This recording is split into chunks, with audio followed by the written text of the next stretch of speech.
Anything else? Oh, I'd love to have you read some poems. They're my favorites. Well, let me see. Maybe if I'm not too sick of them. But I mean, that's always been a knockout to me. But, to me, it was just the opening of the novel. You know, I had to set the ground. Oh, that was, it was. Well, start off well then. Yeah, it's a great, it's a great piece of writing. Somebody said they liked the way it started out. Post office. It began as a mistake.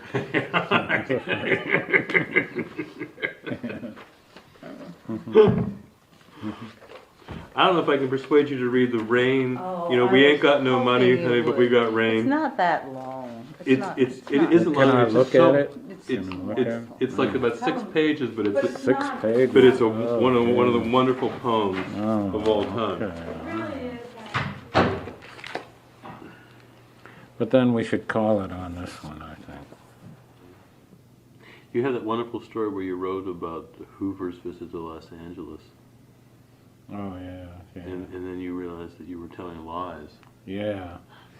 That was one of the few times I did a little bit of lying. That was, somebody asked me, when did you first know you were a writer? And that was when this teacher asked us all to write about President Hoover's visit to the Coliseum. So I pretended I'd been there, and I wrote the whole thing, what happened, how he came in the motorcade, and how the people cheered, and the Secret Service agents surrounded him, and the sun came down. Even the birds seemed to know he was there, and they flew around, and I really loaded on the bullshit. So the teacher said, "Oh, class, I want to read you this, submitted by Henry." I said, "What?" She got up and she read it. All the little girls looked at me, and the guy said, we knew there was something wrong with him. So that was the first inkling that there was a seed in there somewhere. You made it all up. I was told this bullshit story about the president. I had no interest in him at all. And so there was a writer's seed in me early there somewhere. For some reason, it was there. Also painting, I had a little, in art class, I said, "Oh, look at Henry's." So I appeared on a French television show. Apostrophe. And I got drunk and just said about anything I wanted. And we took a train to Nice to see visit the uncle, and he wouldn't let me in his house.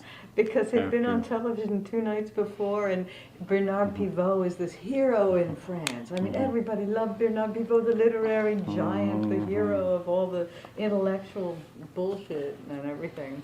Hank went on. They'd gotten him drunk. I mean, they gave him 2 bottles of wine before he went on. The show was live. They had all these interpreters up in these little rooms. Hank goes on with 4 other people in a panel. One of them was the psychiatrist of...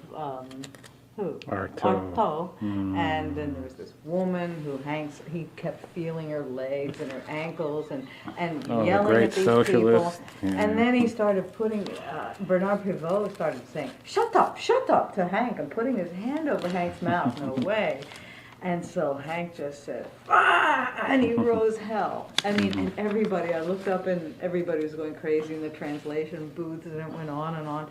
The next day, he was in every paper, the hero of national French television. Not just a drunk. Nothing has happened so wonderful in all the history of television. And so my uncle, who is a very conservative gynecologist from Harley Street, who went to southern France to retire with his little French model wife, said, "No way, you can't come here. You will never, ever enter my house." And we went there, and we couldn't go. That was all right with me. I didn't want to see My him. poor mother was visiting, and she had to come and visit us at the hotel. But my favorite story, we were went back to Paris and we're eating in kind of an In outdoor Nice. area. That was in Nice. And, oh, was it Nice? Oh.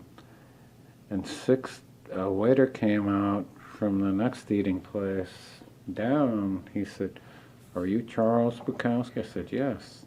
He said, "Will you wait a moment, please?" And he went and he got 6 other waiters and they all lined up. And then they bowed like that. I said, "Thank you very much." And I just filed away and disappeared. That was a cheap thrill.